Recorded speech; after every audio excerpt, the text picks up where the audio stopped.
Thank you for tuning in to Newsflash, brought to you by ClassicCars.com, the show where I bring you the car news from the week prior so you can one-up your friends when you see them at Cars and Coffee this weekend. I'm your host, Jeff Sutton, and today we'll be looking at a variety of topics, including Rivian has actually had to recall nearly all of their production vehicles they've ever produced. BMW introduces some new news and a brand new BMW M2, and Jaguar has actually ended production on their last gas-powered sports car.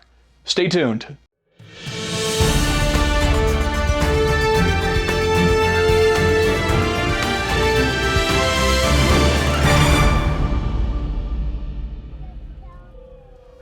For our first bit of news, Rivian has basically recalled their entire production. That's almost 13,000 vehicles, including the R1T, which is their truck, the R1S, which is the SUV from Rivian, and even their commercial vehicle, which is basically all of the Rivians produced thus far. The recall comes after it was found a fastener, which helps hold the steering together, had actually not been tightened to an appropriate spec from the factory, causing a wobbly sensation, or even in some extreme cases can cause the wheel essentially to collapse and give up, which can be a very dangerous thing to have. It is nice to have your steering when you're using a vehicle after all. Now, so far the NHTSA, which is the National Highway Traffic Association, basically has said there's only 2 reported incidents to them, but there are some variety of forums that have actually reported more incidents of this happening. So be sure to check out if your vehicle is affected by this recall, which odds are it is, because it is nearly all of the production that they've had thus far. So definitely be sure to take that in, because steering is not something you want to mess around, especially if you're going to be on the highway and driving the vehicle a lot. This could be a very dangerous thing to impact the vehicle. So be sure to check that out. If you ever feel any wobbling or change in the steering, be sure to take it in and stop driving the vehicle. Now, the good news about this recall is the fact that Rivian will obviously be that it's no cost. So you can take your vehicle in and you don't have to pay for the recall, which in my opinion should be expected because the vehicles start at $73,000. So if something was wrong with my $73,000 vehicle, you bet that they better be taking care of it themselves. The last gas-powered sports car from Jaguar is ending production. It's a very sad day here, but they are kicking it off with a bang as there will be one last special edition. So the Jaguar FType is the current sports car that's on production and has been with them for a little while, including seeing a facelift, which is the current model, of course.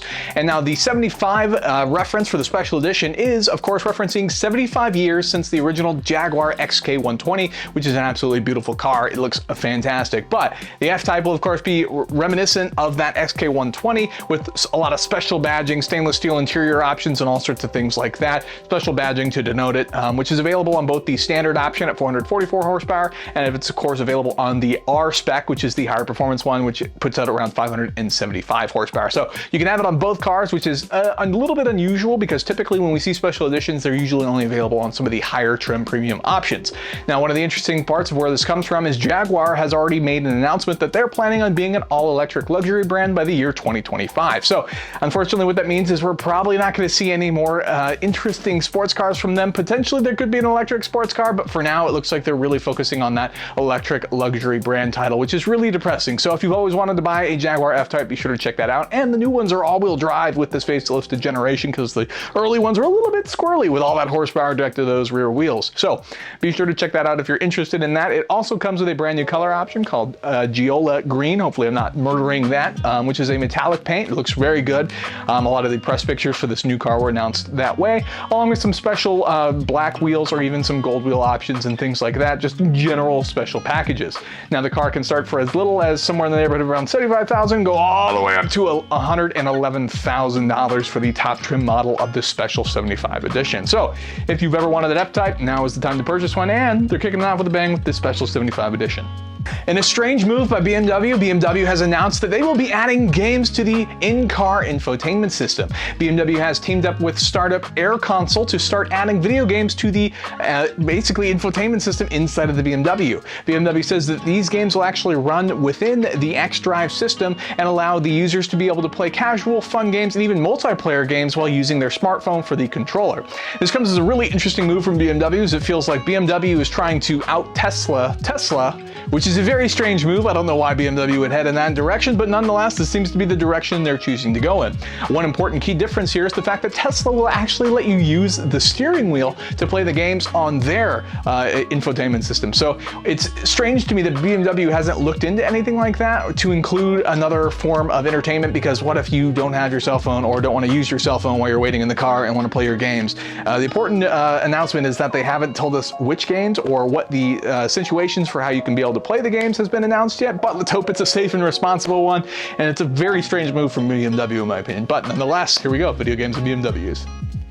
BMW has announced the 2023 BMW M2, which is a very interesting car indeed. It looks significantly better than the M3 of this generation as we last saw, but it still has some weird quirks. There's lots of boxy flares and things on the car that is otherwise a very round car, which kind of makes it a weird mix of round and boxy. But let's get into the performance aspects, which of course I know you all want to hear about.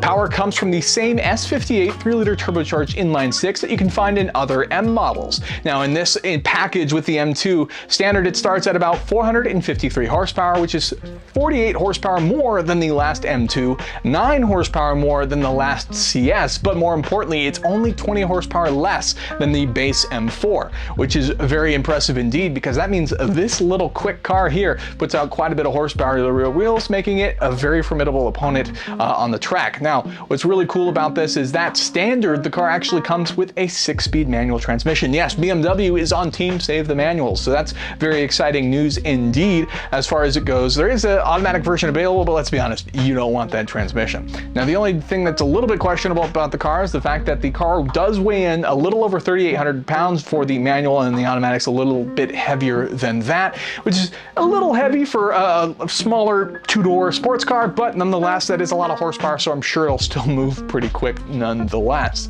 Another interesting point that features some updated changes, including adding the M Sport button to the steering wheel. So now you can have track mode just available at one button push, similar to what you might find on a Porsche, which is a pretty exciting piece of news indeed. One of the other interesting things that was brought back is the drift analyzer. So now in this M2, the drift analyzer is brought back, which essentially will help it'll essentially keep track of all of your drifts for you. It'll check the angle, it'll check the duration, and it'll check all of that good stuff that you have. So if you enjoy spending your time at the track or spending some more time sideways, BMW is more than happy to oblige and tell you how well you're performing and how long you've been putting your car sideways.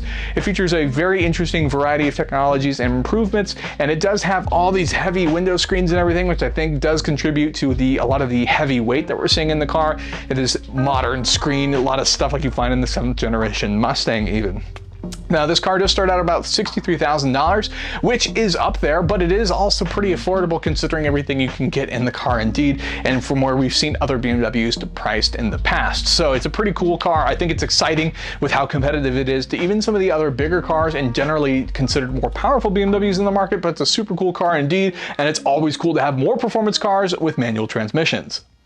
With that, that's the end of the news. If you liked that video, could smash that like button, we'd really appreciate it, and get subscribed as this gets released every Saturday. If you're interested in reading any of these articles for yourself, I will have them all linked for you below. So be sure to check out ClassicCars.com if you're interested in finding a collector vehicle for yourself. And with that, thank you so much for watching.